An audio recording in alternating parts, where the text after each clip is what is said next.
皆さんこんにちは。この度チャンネル登録者50万人達成することができました。本当に皆さんありがとうございます。今後も皆さんに楽しんでいただけるような動画作り頑張っていきますので、引き続き応援よろしくお願いします。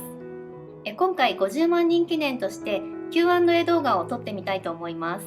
事前にインスタグラムで質問を募集したところ、たくさんの人に質問していただくことができました。その中からいくつかピックアップして返答していきたいと思います。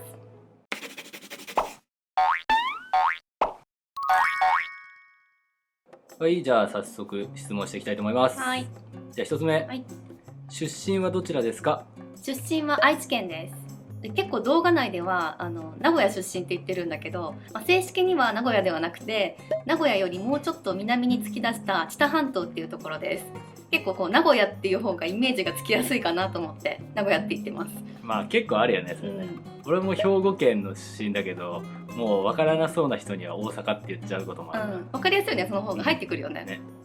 じゃあ2つ目、はい、兄弟姉妹はいますか？2つ上の姉がいます。あんまり顔似てないよね。全然似てないかも。どっちかっていうとお父さんにで、姉がお母さんにって感じ。そうだよね、お姉ちゃんは今何してんの？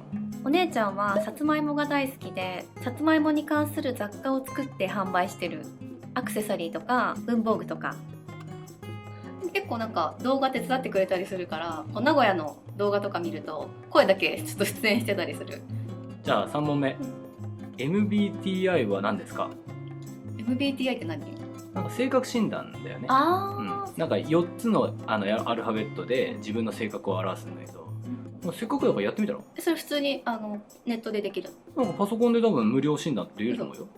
じゃあちょっと MBTI 診断やってみます。なんか質問があって、賛成か反対かみたいな。結構いろんななんか自己紹介とかで使うもんだから、多分その普通の心理テストとかよりも結構質問数も多いと思うよ。これで性格出るんだ。ちょっと恥ずかしいね、なんか。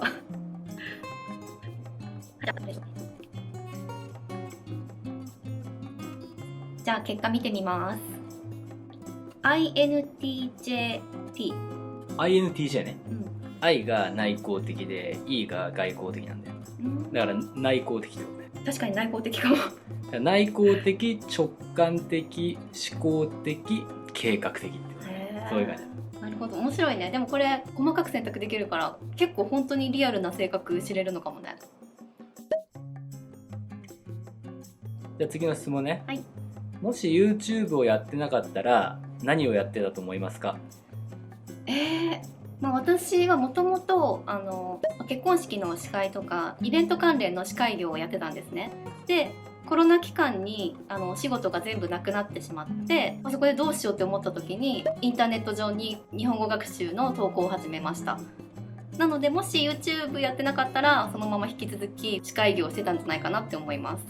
そうだよね、コロナが終わったらまたそういった仕事を再開してたんだろうね、多分ね。そうだね。じゃあ次の質問、はい、好きな日本ドラマを教えてください。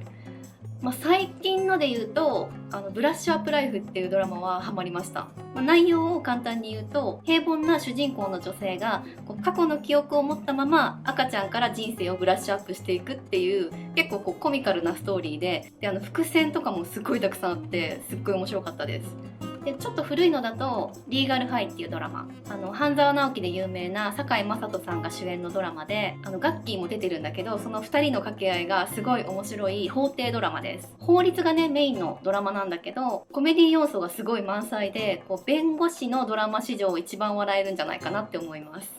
以前おすすめのドラマを紹介した動画もあるので、もし興味があればそちらもご覧ください。じゃあ次ね、はい、これから何か考えていることはありますか？今考えていることは2つあります。でまず1つ目が、この YouTube を公開するタイミングでメンバーシップを始めてみようと思います。皆さんにもっと身近な存在に感じてもらえるようなコンテンツも考えていますので、ぜひねメンバーに入ってくれると嬉しいです。で2つ目はオフ会について、今後ファンの皆さんと直接お会いできるような機会も考えていますので、ぜひ楽しみにしていてください。じゃあ次、はい、動画でめちゃくちゃ食べてる様子がいっぱいありますけど、そんなに食べてもなんで太らないんですか？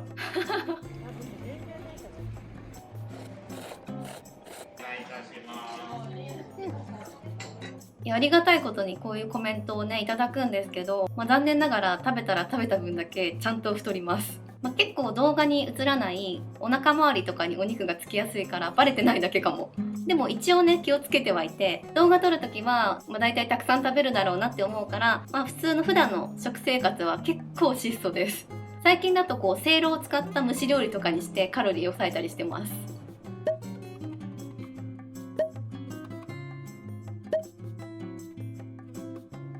次、はい。アンチコメントについてどう思いますか？ありがたいことに私の動画は結構嬉しいコメントをいただくことが多くて、それがモチベーションになったりしています。ただ一部批判的なコメントがあるのも事実で、でもその批判的なコメントの中でも、自分で吸収できるような前向きな内容であれば受け入れて改善していこうなって思うし、ただのね批判コメントだったら、その時は一晩落ち込みます。请问你的中文是怎么学习的？中文是在日本自学的。我以前考过 HSK 汉语水平考试，合格了5级，但没考上6级，所以我觉得还要继续努力。对。じゃあ最後の質問。はい。子供は作らないんですか？この質問結構されますね。なんで子供作らないんだっていう。私自身子供が嫌いとか、一生子供作らないとかっていうことはないです。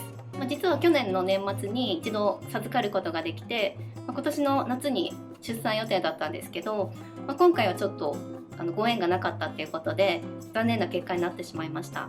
いろいろ気持ちの整理がつくまでに時間がかかったんですが、やっぱり子供は可愛いと思うし、いつかまた来てくれるといいなって思います。子供ってやっぱり授かり物だと思うし、こればっかりは自分の意思でどうにかなる問題でもないと思うので、年齢的なリミットはあるにせよ気長に待ちたいと思います。はい、今回は50万人記念として Q&A 動画を撮ってみました。